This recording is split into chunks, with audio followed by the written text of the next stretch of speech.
আজ আপনাদের সাথে একটা মেলার ব্লগ শেয়ার করতে চলে আসলাম।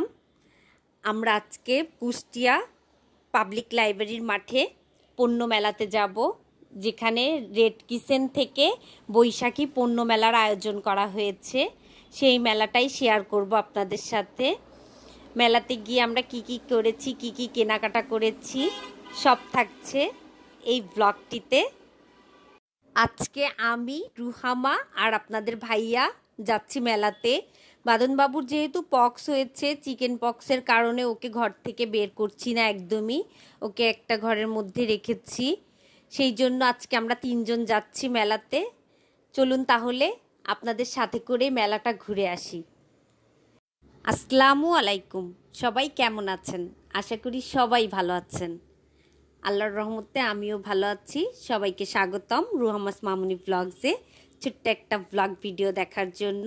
আজ শুক্রবার, আজকে আমরা বৈশাখী পণ্য মেলাতে বেড়াতে আসছি, সেই সাথে টুকটাক কেনাকাটাও করব। অনেক দিন পরে মেলাতে বের হলাম। বাসায় খুব অসুস্থতা, কিছুই ভালো লাগছিল না। তার মধ্যে আমরা 3 জন বের হয়েছি বাঁধনবাবুকে রেখেই। অনেক দিন বের হওয়া হয় না। আজকে পাবলিক লাইব্রেরির মাঠে আসছি। গেট দিয়ে ঢোকার সাথে সাথেই দেখলাম একটা আচারের দোকান, খুব সুন্দর। এখানে সব রকমের আচার ছিল, খুব সুন্দর করে সাজানো গোছানো, একটা কাচের বাক্সের মধ্যে আটকানো ছিল, পরিষ্কার পরিচ্ছন্ন, দেখেও খুব ভালো লাগলো। ভেতরে ঢুকছি, প্রথমেই দুই পাশে দুইটা গেটের পাশেই খাবারের দোকান, এক পাশে চকলেট চিপস এগুলো দিয়ে, আর এক পাশে আচার। ভেতরে ঢুকেই তো অবাক, শুক্রবার দিন মনে হচ্ছে সবাই আসছে। এতটুকু একটা জায়গায় একদম মাছির মতো ভয় ভয় করছে মানুষে। খুব ভালো লাগছিল দেখে। অনেক দিন পরে বের হয়েছি। মেলাটা 1 মাস ব্যাপী হচ্ছে। এখানে সামনেই প্রথমে দেখছি যে খুব সুন্দর সুন্দর বাবলস উড়াচ্ছিল একজন, তার একটু পাশেই খুব সুন্দর সুন্দর ফুল ছিল। এখানে প্রতি পিস ফুলের দাম ছিল 20 টাকা আর 30 টাকা। 20 টাকা 30 টাকা করে প্রত্যেকটা স্টিক ছিল। দেখে খুব ভাল লাগছিল, খুব সুন্দর সুন্দর রং বেরঙের ফুলগুলা ছিল। ঠিক তার একটু সামনেই বাচ্চাদের খেলনার যে টিকিট কাউন্টারটা ছিল, সেখান থেকে আমি রুহামার একটা ঘোড়াতে ওঠার জন্য একটা টিকিট কেটে নিয়েছি। তার পেছনেই ছিল নৌকা, বেশ ভালো লাগছিল দেখে। অনেক সুন্দর, খুব জাঁকজমক একটা মেলা হচ্ছে। অনেক দিন আসবো আসবো করে আসা হচ্ছিল না, 2টা সপ্তাহ ভাবছিলাম যে আসবো, কিন্তু বাসায় যেহেতু সবাই অসুস্থতা নিয়ে খুব ব্যস্ত, বাঁধনবাবুর অসুখের জন্য বের হওয়াই হচ্ছিল না। কিন্তু রুহামা যেহেতু খুব ছোট মানুষ, ও তো শুনছেই না। আজকে খুব জেদ করছিল বিকালে, সেই জন্যই শুক্রবারও দেখে বের হলাম। প্রথমেই এসে রুহামাকে আগে ঠান্ডা করে নিচ্ছি একটু ঘোরাতে ঘুরিয়ে। ও বাহিরে আসলে এই ঘোড়াটাই উঠবেই উঠবে।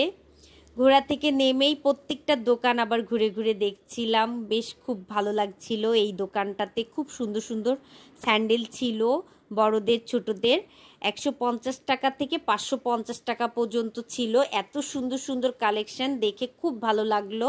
ভাবছি আরও একদিন যে পরে মার্কেট করে আসবো, আজকে শুধু দেখেছি।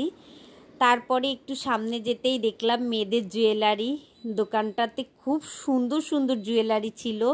চুড়িগুলো আমার খুব পছন্দ হচ্ছিল, হাতের ব্রেসলাইটগুলো খুব ভালো লাগছিল। রুহামাকে নিয়ে ঘুরে ঘুরে কিছুই দেখতে পাচ্ছিলাম না, ও খুব ডিস্টার্ব করছিল। তার একটু সামনেই দেখলাম একটা নাগরদোলা। আর এখানে যেহেতু রেড কিচেন থেকে বৈশাখী পণ্য মেলাটা আয়োজন করেছে, ওনাদের এখানে একটা 3D মুভিরও ব্যবস্থা আছে, হরর মুভি। আমি যেহেতু ভয় পাই তাই আর যাইনি ওর ভেতরে। টিকিট ওটারও ছিল 50 টাকা। এখানে দেখলাম একটা কিনলে 10টা ফ্রি, একটা ওভেন নিলে 10টা আইটেম ফ্রি। তারপরে একটা জামার স্টলে ঢুকেছিলাম, আমি একটা জামা নিয়েছি 2 পিসের। নিয়ে তারপরে টুকটুক করে ঘুরে ঘুরে দেখছিলাম যে আর কি নেওয়া যায়। সামনেই দেখলাম আরেকটা 3 পিসের কর্নার ছিল, সেখানেও একটু ঘুরে ঘুরে দেখলাম। যেহেতু আমার আজকে তেমন কিছু কেনারই ইচ্ছা নেই, যেহেতু বাঁধনবাবুকে নিয়ে আসিনি। এখানে সামনে দেখলাম 100 আর 200 প্লাস জিনিসপত্র পাওয়া যাচ্ছে। সেই স্টলটাও একটু ঘুরে ঘুরে দেখলাম। এখানেও অনেক কিছু পছন্দ করে রাখলাম। ভেবেছি বাঁধনবাবুকে নিয়ে এসেই সব কেনাকাটাগুলো করব। এর পরের দিন এসে ভাবছি যে অনেক কিছু কেনাকাটা করব, যেহেতু বাইরের থেকে আসছে এনারা। মার্কেটগুলো করব আমি বাঁধনবাবুকে সাথে করে, বাঁধনবাবু সুস্থ হওয়ার পরে আরও একদিন মার্কেট করা হবে। কুষ্টিয়াতে এই মেলাটা 1 মাস ব্যাপী, আরও আসবো। আজ এতটুকু, সবাই ভালো থাকবেন, সুস্থ থাকবেন এবং সাবধানে থাকবেন। আল্লাহ হাফেজ।